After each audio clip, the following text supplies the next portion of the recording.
Bonjour à tous, nous sommes dimanche 8 janvier et on se retrouve pour notre émission revue de marché plus plan de trading de la semaine sur l'euro-dollar et le DAX 40. Donc là, on se retrouve sur un graphique euro-dollar H4 et on va voir déjà qu'est-ce qui s'est passé du vendredi 30, donc de la clôture de la semaine dernière jusqu'à la clôture de cette semaine, donc le vendredi 6, si je ne dis pas de bêtises, je vérifie. Ça va être me faire reprendre. Ouais. Vendredi 6 janvier. Donc, qu'est-ce qu'on voit? On voit que la semaine dernière, nous étions là et donc j'avais dit qu'éventuellement, pour les acheteurs, on aurait pu éventuellement acheter ici pour venir chercher cette zone-là de résistance à 1,07 362, 1,07 737. Force est de constater qu'à l'ouverture des marchés, ici, nous avons ouvert sur un gap, on a réintégré cette zone de résistance 1,06 745, 1,06 980. Là, nous sommes revenus retaper le haut de notre range, là, donc des 1,05 721, 1,06 620. On voit que ça a bien fait son effet, c'est reparti à la hausse, on a réintégré. Là, ici, ça s'est encore fait repousser par la borne haute du range pour revenir chercher notre résistance.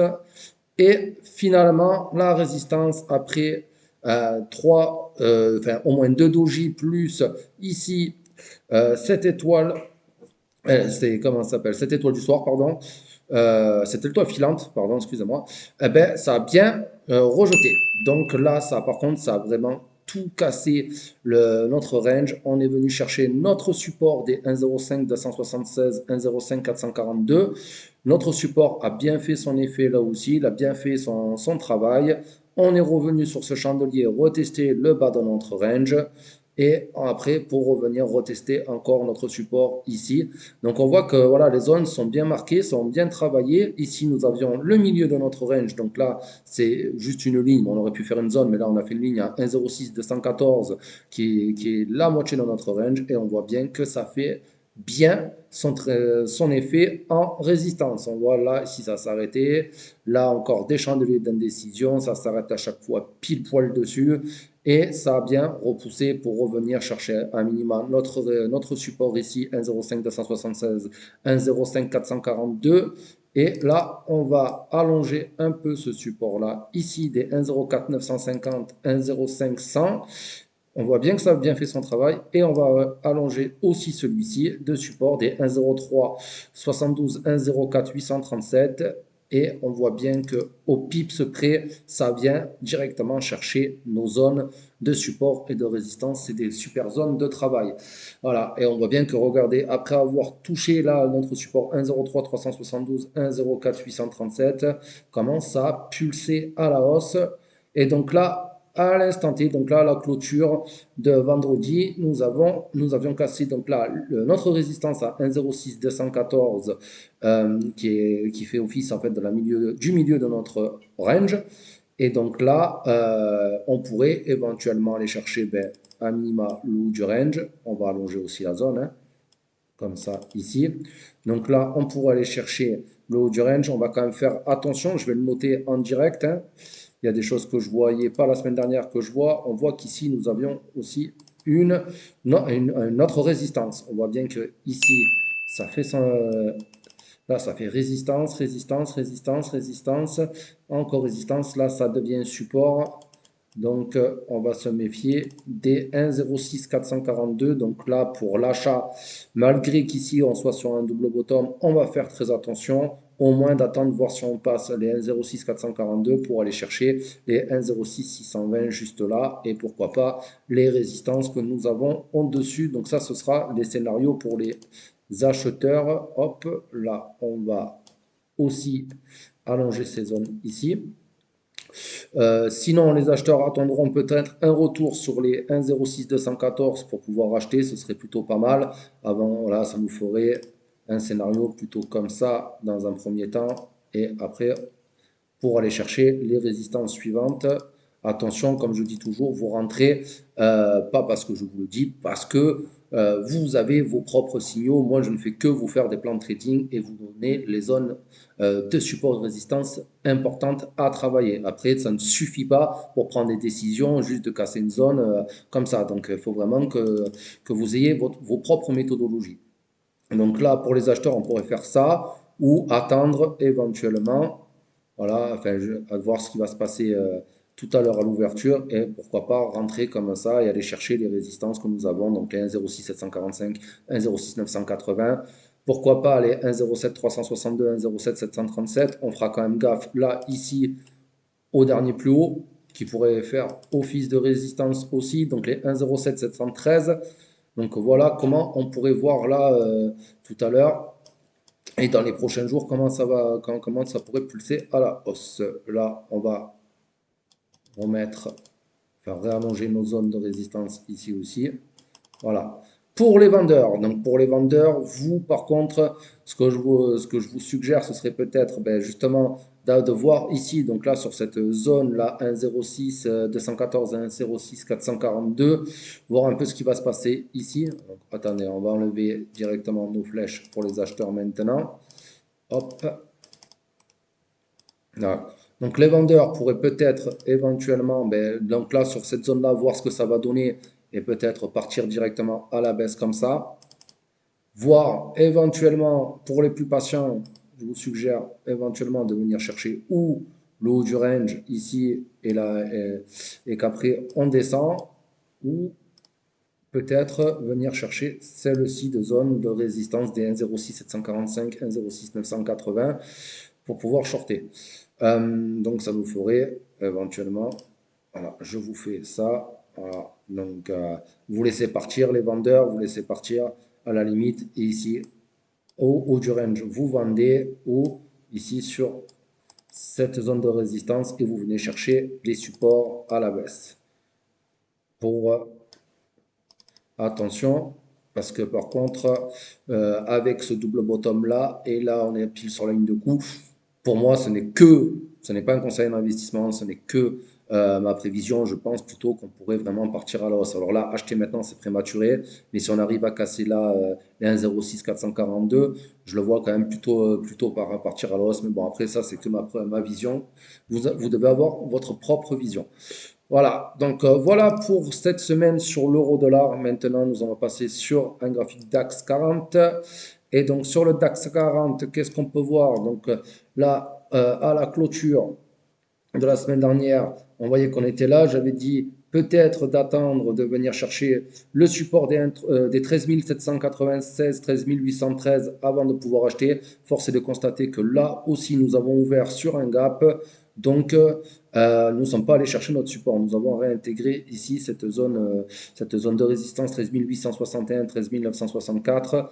On voit que le bas, là, donc là, les 13 861 ont bien fait leur travail avec deux chandeliers d'indécision et ça a pulsé à la hausse et ça a même cassé notre résistance des 13 964.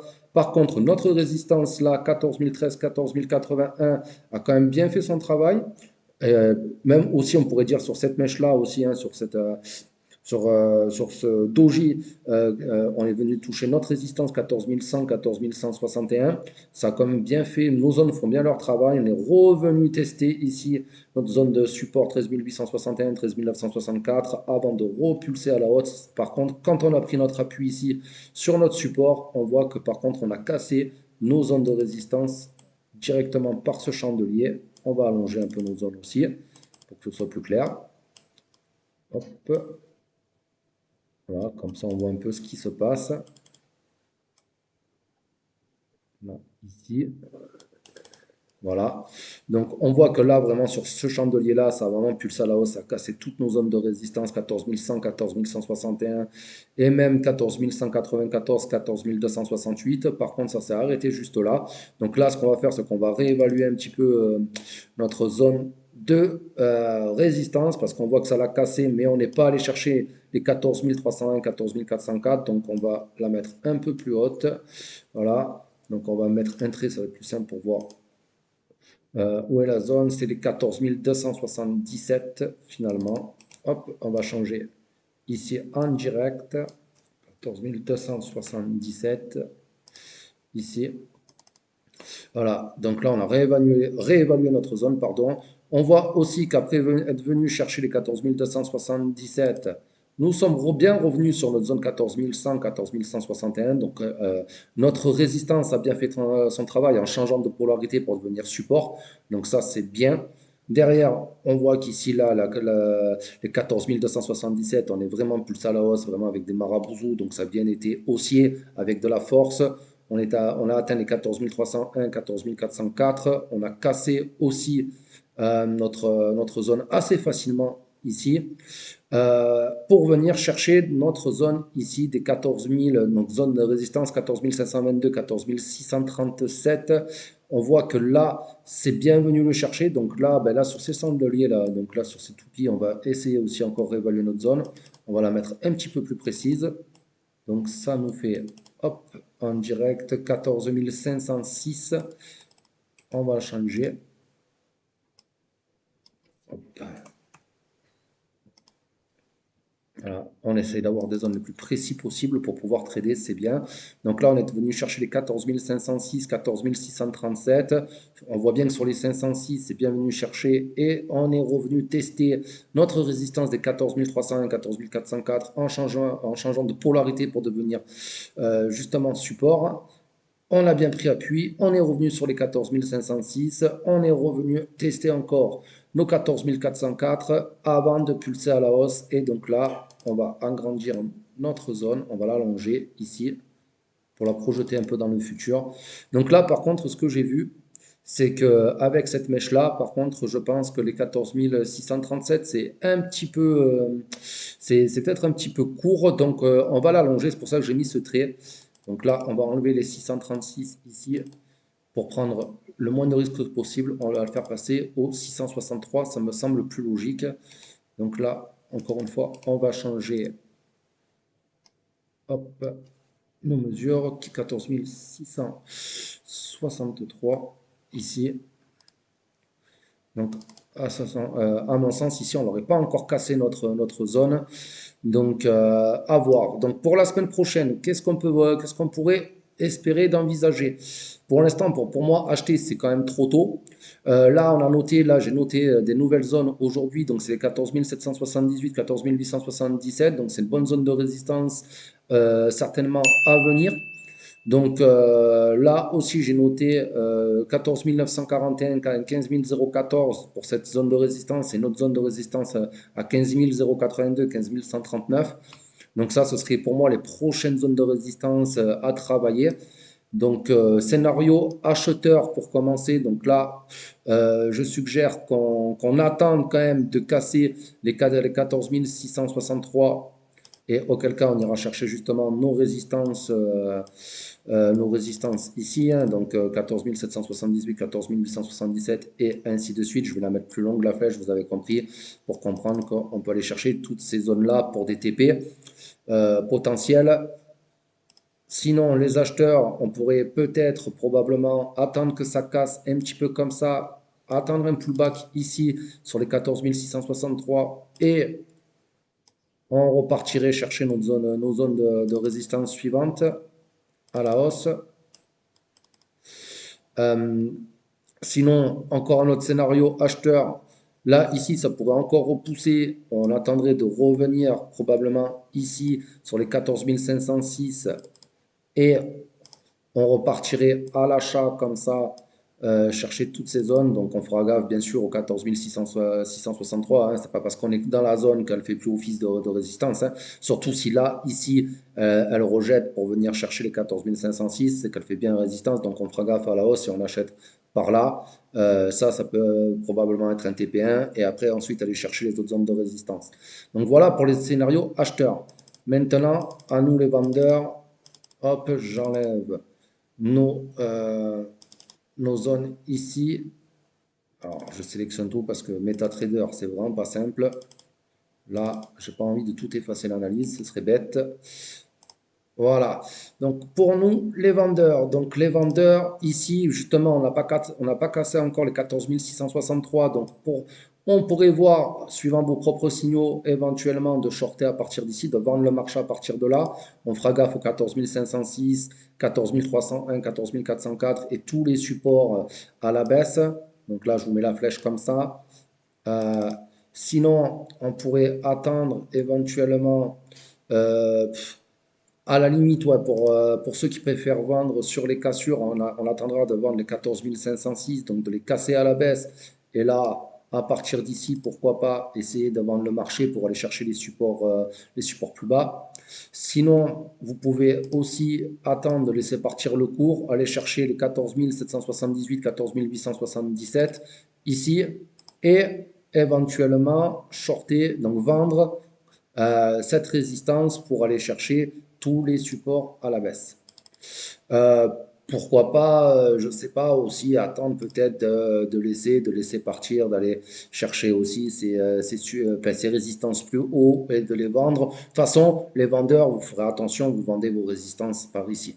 Voilà. Attention, on ne vend pas parce qu'on est au contact d'une résistance, on vend parce qu'on a des signaux via les chandeliers japonais et via vos indicateurs techniques si vous en utilisez. Moi, je ne suis pas pour utiliser des indicateurs techniques, mais ça ne veut pas dire que ça ne fonctionne pas. C'est pas parce que moi, je ne les utilise pas que ça ne fonctionne pas.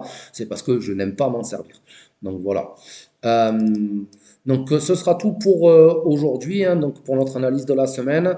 Je tiens à vous dire par avance que ici, ces graphiques sont de mon courtier partenaire Admiral Market, hein, avec qui je l'utilise depuis maintenant 2019. Donc c'est mon courtier et partenaire de confiance. Je vous mets leur logo ici, là, en plein milieu de l'écran. Et aussi, si vous voulez apprendre à tracer les zones comme je le fais et mes méthodologies d'investissement sur les marchés financiers. Vous avez là maintenant, je vous mets l'image de la formation. Il faut savoir que tous les liens sont dans la description de la vidéo. Sinon, n'hésitez pas à venir me follow aussi sur Instagram et sur TikTok. Je suis actif où là, je ne fais pas des analyses, mais je débriefe carrément les trades et je fais du scalping aussi. Donc, n'hésitez pas à venir voir ce que je fais. Et surtout, n'hésitez pas à partager la vidéo, à la commenter et à la liker, ça me donne toujours de la force. Donc voilà, sur ce, les amis, je vous souhaite une très bonne semaine et je vous dis à dimanche prochain pour un nouveau plan de trading et des nouvelles analyses. Allez, ciao!